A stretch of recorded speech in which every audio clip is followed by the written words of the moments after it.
বিসমিল্লাহির রহমানির রহিম। আসসালামু আলাইকুম, সবাই কেমন আছেন? Cooking blog by Nahar YouTube চ্যানেলে আপনাদের সবাইকে স্বাগত।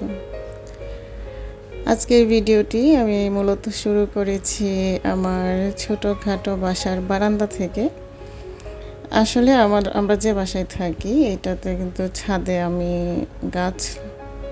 ভালোই গাছ লাগাইছি এবং আল্লাহ ভালোই খাওয়াইছেন আলহামদুলিল্লাহ। কিন্তু এখন অনেক পুরনো বাসা তো ছাদে কিছু কাজ করবে, যার জন্য সবার গাছ সরানোর জন্য বলতেছে। পরবর্তীতে আবার রাখবো, কিন্তু এখন ওই কি বলে পুডিং নাকি ওইটা দিবে ছাদে, এই জন্য সবার গাছ সরায় নেওয়ার জন্য বলতেছে। তো এখন কি করা যাবে আর, তো যে যতটুকু পারছি বারান্দায় এনে রাখলাম। আর বারান্দায় আমি জাস্ট আমার প্রিয় যে গাছগুলো, আলু শাকটা আমার অনেক প্রিয় এগুলো। তারপরে এখানে একটা আছে টক পাতার গাছ, আর আমার বাচ্চার তুলসী পাতা লাগে ঠান্ডা কাশিতে, এই গাছগুলো আমি শুধু রাখছি। বাকি সব গাছ কিন্তু ফেলে দিতে হয়েছে, দুঃখের সহিত বলতে হচ্ছে, কি আর করা। আর এই যে এখানে একজন ফুলের গাছ, এটা আমার মেয়ে খুব শখ করে রাখছে যে আম্মু এই ফুলের গাছটা থাক।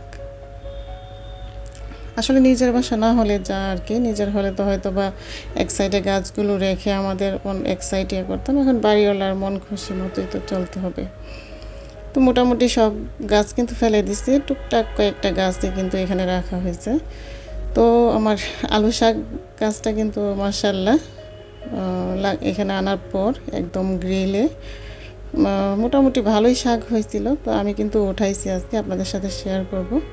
আর ওই যে দেখুন, ওঠানোর পর কিন্তু একদম গাছ খালি, আর আগে একদম ঝোপালো ছিল এই জায়গাটা।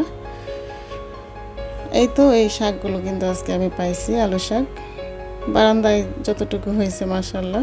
আর আমার এই শাকটা কিন্তু অনেক প্রিয়, যার জন্য ওনাকে আমি বাদ দিই নাই যে থাক, এটা তো ছায়া রোদ কোনো কিছুই লাগে না, এমনিতেই হয়, আলু শাক কিন্তু এমনিতেই হয়। তো আজকে আপনাদের সাথে এই শাক রান্নাটাই শেয়ার করব, কিভাবে রান্না করছি। তো দেখুন এখানে কিন্তু আমি শাকগুলোকে বেছে কুটে, এখানে কিন্তু পুঁই শাকের পাতাও আছে হালকা কয়েকটা।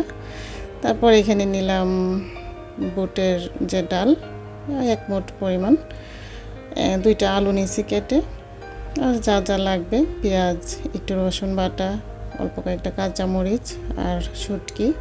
আর এই শুটকিটা কিন্তু আমাদের বাড়ির, একদম হাতের বলতে গেলে, কোনো ভেজাল নাই, অল্প দিলেই অনেক ঘ্রাণ হয় তরকারিতে। তো দেখুন এখানে তো আমি এখন রান্নাটা করব, আর শুটকি রান্না তো সবাই এক্সপার্ট, আমার এখানে বলতে হবে না। তারপরও আমার রান্নাটা আপনাদের সাথে শেয়ার করি। বুটের ডাল দিয়ে এইভাবে আলু শাক দিয়ে শুটকি দিয়ে কি রান্না করে খান কিনা অবশ্যই জানাবেন আপনারা। আসলে বাসা বাড়িতে থাকলে অনেক কিছুই স্যাক্রিফাইস করতে হয়। গাছগুলো যখন আমি বাদ দিছি, ফেলে দিছি, তখন কিন্তু আমার খুব খারাপ লাগছে যে আসলে কত কষ্ট করে এগুলা করছি। তো কিছু করার নেই, কিছুই করার নেই। তো এখানে দেখুন আমি কিন্তু পেঁয়াজটা প্রথমে দিচ্ছি, দেওয়ার পর যে রসুন বাটা 2 থেকে 3টা কোয়া নিছি, তো রসুন বাটাটা দিলাম, দিয়ে ভালোভাবে নেড়ে চেড়ে এখানে একটু পানি অ্যাড করব যখন একটু ব্রাউন কালার হয়ে আসবে। শুটকি তো আমার সব আপুরাই সুন্দর করে রান্না করেন, আমি তো দেখি আরও ভালোভাবেই রান্না করেন। তো আমার যেভাবে আমি রান্না করি আপনাদের সাথে শেয়ার করছি, আশা করি ভালো লাগবে। তারপর আমি এখানে হলুদ মরিচ, শুটকিতে কিন্তু আমি শুধু হলুদ মরিচটাই খাই, হলুদ মরিচ দিব পরিমাণ মতো, 1 চামচ মরিচ দিয়েছি, আর একটু হলুদটা একটু বেশি দিয়েছি কালারের জন্য। 1 চামচই হবে, 2বার দিয়েছি একটু একটু করে।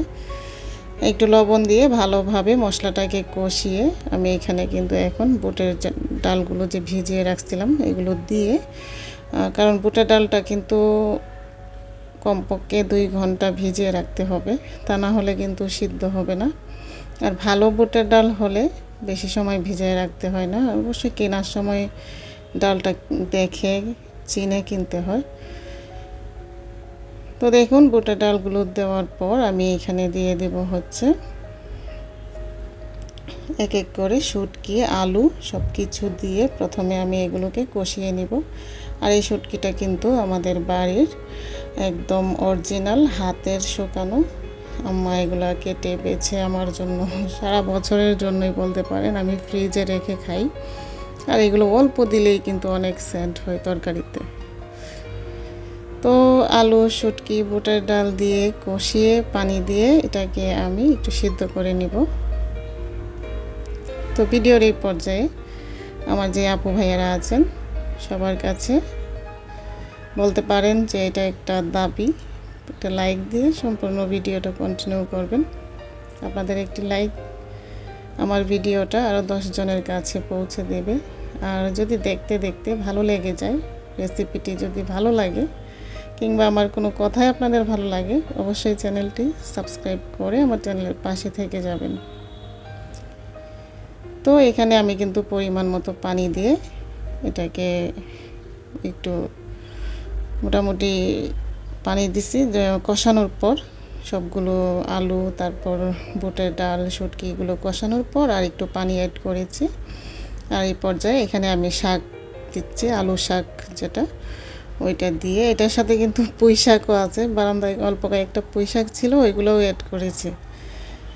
তো দিয়ে ঢেকে দেওয়ার পর দেখুন কতটা একদম মানে কি বলবো, এগুলো তো হাতের আর এখানে কোনো অর্গানিক, একদম বলতে গেলে অর্গানিক, কোনো ভেজাল নাই, কোনো কিছু নাই, হাতের শাক।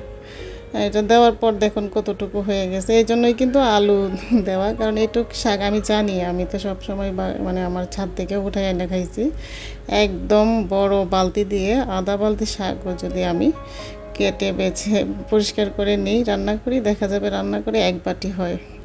তো আলু শাকের পরিমাপটা আমার জানা আছে।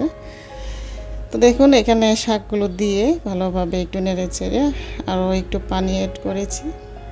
আর তারপরে এখানে দিয়েছি 3 থেকে 4টা কাঁচামরিচ। চাইলে আপনারা ধনে পাতাটাও দিতে পারেন, আমার ছিল না, আমি দেই নাই, থাকলে অবশ্য আমিও দিতাম। তো দেখুন কতটা সুন্দর দেখা যাচ্ছে।